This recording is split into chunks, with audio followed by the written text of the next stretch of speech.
Related arsenals of USA and USSR were able to kill everything, all life in the earth more than 600 times and literally crack the planet into pieces. What? And they said this guy was an expert? Ooh. Today we're going to be looking at a video by Yes Theory. This one is called 50 Hours in the Most Nuked Place Erased from Maps. That's a mouthful. For those of you who don't know me, I'm Tyler Folse. I'm a nuclear engineer with a little over 10 years of experience in the commercial nuclear power industry. From engineering to operations to emergency response.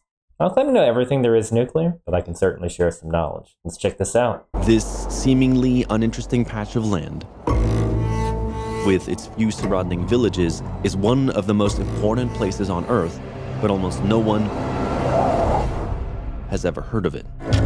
Kept completely secret, erased from any maps for decades, this area we're heading straight into right now is where the Soviets, during the arms race with America, invented, tested, and detonated 456 of their nuclear and hydrogen bombs. Wow, and all in one spot. Yeah, I could see how they want to keep it a secret nuclear testing site. Then again, you could detect evidence of nuclear testing based on analyzing the weather patterns and dosed, but most people probably didn't have that sort of equipment on them at the time, so. The unaware locals of the region having later to bear its consequences forever. Equivalent to the Los Alamos of the United States, what the Soviet Oppenheimer would create here would change the course of history as we know it today. And there is evidence left behind of the work that was done. Abandoned bunkers, a radioactive lake, but most importantly, first-hand stories from the people who lived through it, who have never spoken to anyone on camera before until now. We'll be heading to this desolate wasteland called the Semipalatinsk test site, located in the northeast of Kazakhstan. The most nuked place on the planet. With the scientist and expert Yerlin, the only person allowed to legally take people to this site. That's cool. What they're doing is completely legal. They got all the permits and permissions to enter this site. That's good that they showed that, because it can be an onerous process depending on where you're going to enter a radiological controlled area. Sometimes it requires training, certain briefings. This particular site, maybe not. It'd be the equivalent of, like you said, visiting, say, the Trinity site or White Sands in the US. But they got permission. That's important. A scientist? I am coincidentally both tour guide and also I have education in this field. I studied in the institute that was related to Soviet atomic industry. Okay, so they brought someone who's a tour guide and a relevant expert, so he must have a lot of knowledge that he could share. I can relate. Of course, to what was likely the most secretive town in the USSR, the Los Alamos of the Soviet Union.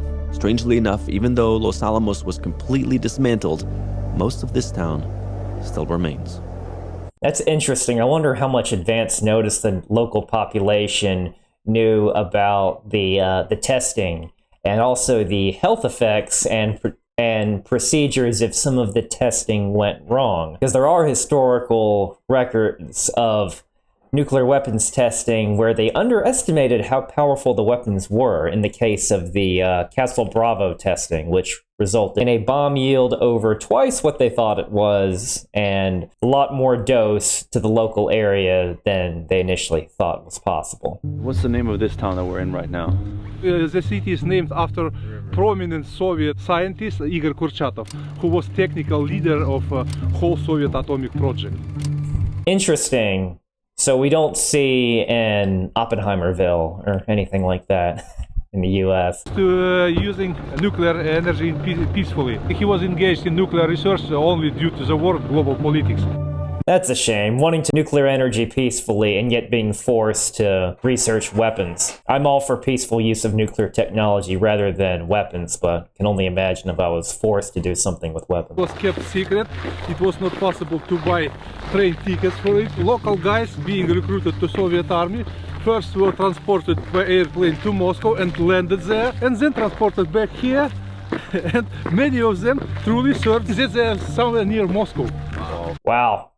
All that effort to cover it up. I heard during the Manhattan Project there were similar kinds of location switcheroos with people with varying levels of clearance required for the project to know exactly where they were. So this sort of movement doesn't really surprise me. Abandoned Soviet buildings were looted. Everything was stripped for metals, parts, whatever was left behind when the Soviet army left. And people took advantage of that.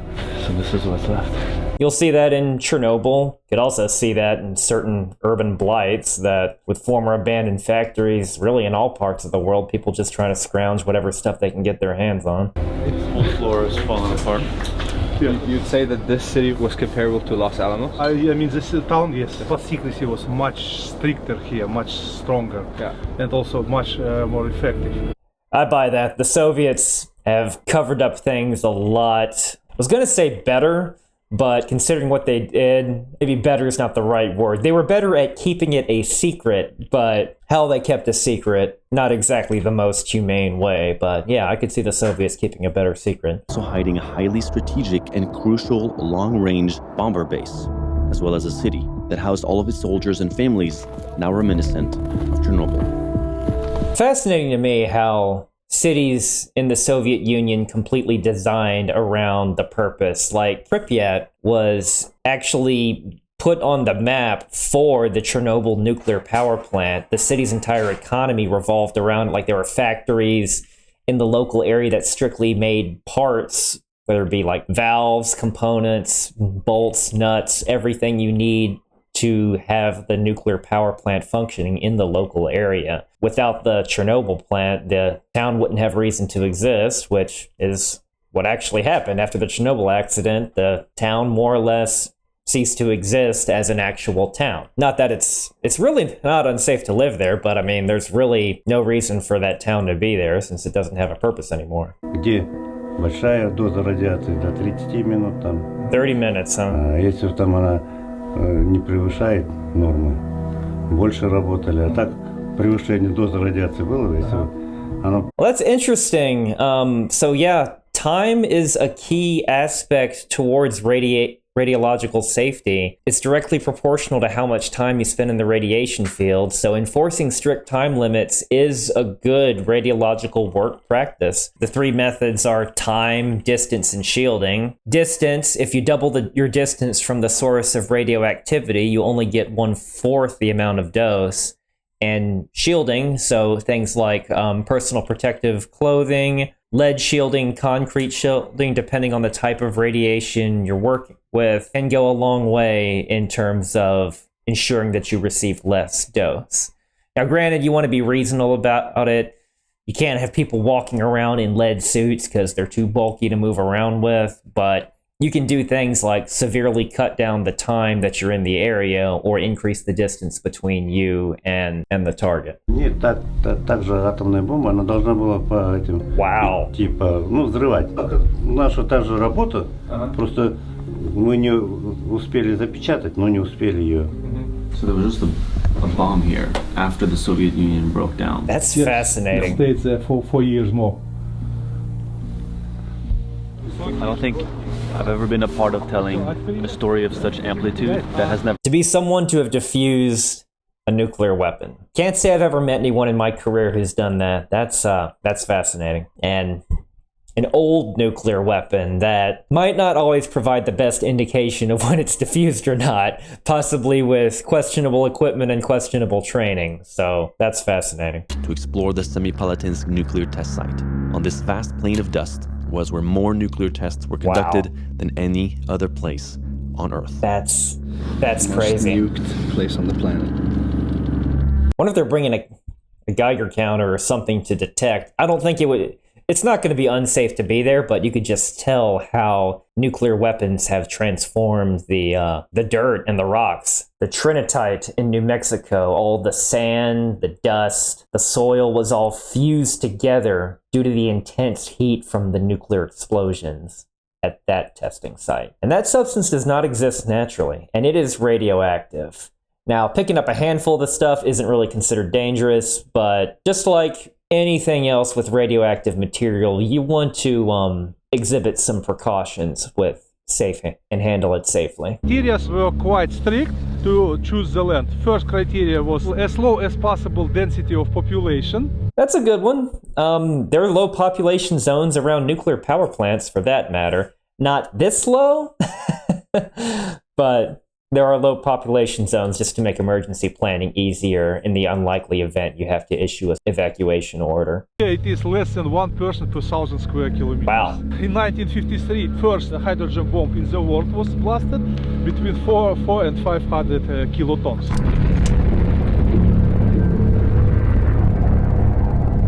That's actually about the average yield of a typical nuclear weapon today, between 400 and 500 kilotons. They're not all SAR bombas in the multi-megaton range. 6 months earlier, USA already tested hydrogen technology, but it was not a real bomb, it was just a hydrogen device. So what he means by that is that was a large, bulky, building-looking thing weighing 80 tons. Yeah, that thing would never...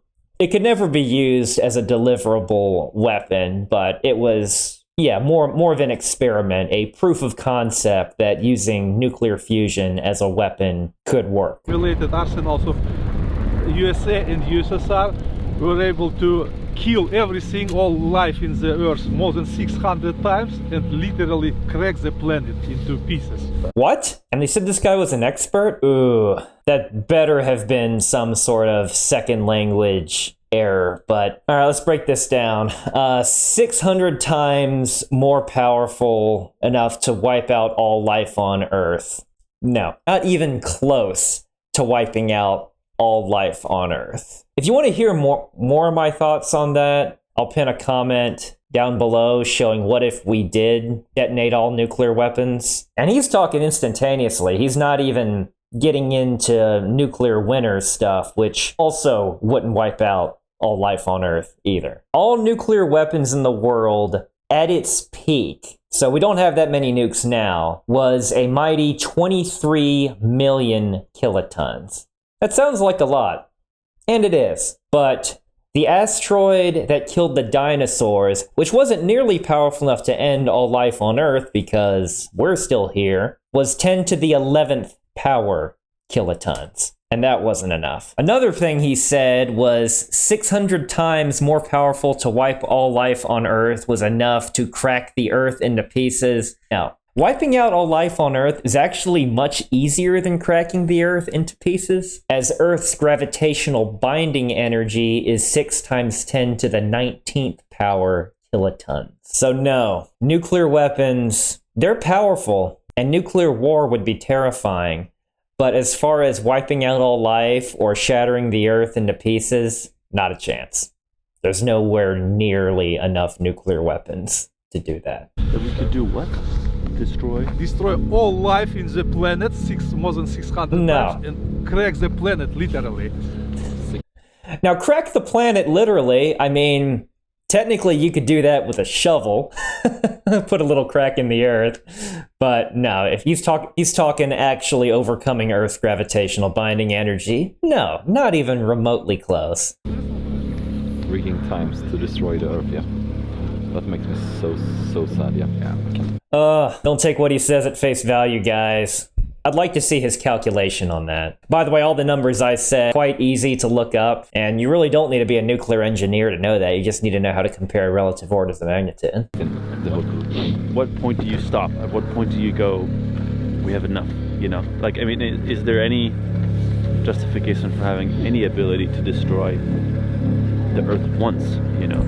No, I wouldn't say there is, unless you, I don't know, have a multi-planetary civilization. In that case, a multi-solar system or or even a galactic civilization like in Star Wars. What's interesting is if you scale it, destroying one planet in Star Wars is probably less significant than destroying one city. If you're comparing the scale of our fragmented planetary civilization to their galactic empire. By the way, their Death Star is far more powerful than even Earth's gravitational binding energy, considering how easily it destroys Alderaan. There we're talking on the order of 10 to the 25th kilotons. We have enough to crack the Earth. No, we don't. Don't listen to him. That's how many bombs we have. And that's in the power, that's in the hands of people that seem more and more erratic. Sometimes I'm not sure if the people who hold the launch buttons for those like fully comprehend their own, you know, their own consequence. That's a fair point, and yeah, it's a lot to It's a lot to put on someone. There's whole psychological studies around that, but again, not that powerful. So well enforced. So it was designed to bear direct atomic bombing. You see the walls are about 2 meters thick and as well as the ceiling. So even the locals around here didn't know that this was happening here. Nobody knew. No. Whoa. A lot of times in order to hit bunkers, you would have to use a weapon that would be a surface or even one that would like go slightly underground, kind of like a nuclear bunker buster or something in order to do it. Most nuclear weapons explode over an air burst, so designed to cause widespread damage to cities, for instance.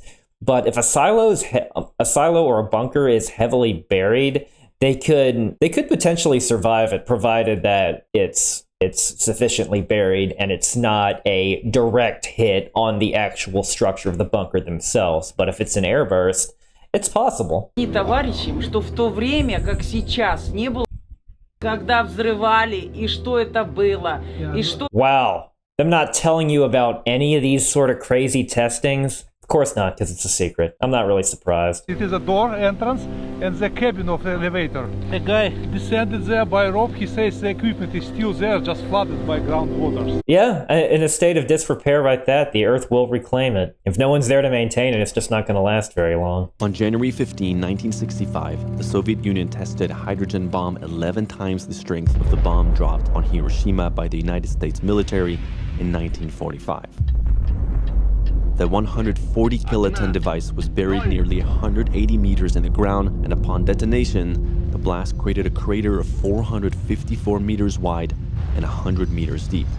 It's crazy, just burying a nuke and just using it as essentially a really big shovel. That's going to cause a lot more activation and contamination of the ground because it's a ground burst, or I guess subsurface burst. Potentially a lot of contaminants there. Soil nearly 1.5 kilometers up in the air. The blast was so large that it took the dust nearly 50 days to settle, forming the current hills that now surround the crater. We must be careful about our time spent here and making sure we don't inhale or kick up any of the dust below the snow. After those sort of tests that are underground, it can contaminate a lot of the dirt, a lot of the rock.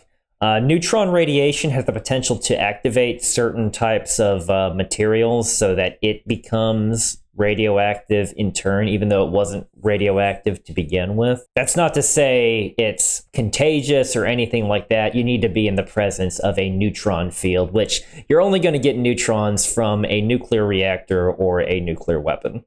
It's not something that you're just going to find sources of naturally. Most startup sources are artificial, using material like californium-252. Рак. Cancer is one of the most common long-term illnesses that you can get from radiation, more frequently than you would get, say, acute radiation poisoning, because a lot of it is people who are just exposed to radioactive material over a very, very long period of time. Now, you need a very high dose in order to get that. In the US, the maximum allowable dose, which I've never known anyone to get close to, of about 50 millisieverts per year is half threshold for being an increased cancer risk. Было, ну как, заболел. Намного этого было? Конечно, хватало вон там книжки с госпиталя. I'm not surprised people getting sick, people getting cancer from this. If it's a secret testing site and nobody is monitoring dose and carried by the weather, and if people just aren't knowing about it, you can't implement the proper evacuation or relocation procedures, or even give out the right PPE if it's a secret. Что самое вредное это гриб, а не то, что там земля сотрясает. Talking about the cloud being dangerous, basically the plume carrying radioactive material. As far as it being more dangerous than vibration or broken windows, well, it's going to be situational, but I get what he means, and I know this is translated. It's because it's a subtle, hidden danger compared to an obvious danger. So it looks like their main PPE is wearing a respirator, and what that's going to do is protect you from inhaling particulate matter and getting an internal dose. An internal dose can be 20 times worse than an external dose, depending on what type of radioisotope that you inhale. But if it's, say, an alpha particle emitter, alpha particles in most cases won't penetrate your skin or won't penetrate your skin very much. But if you take them internally, they're going to cause a lot more damage to your internal systems.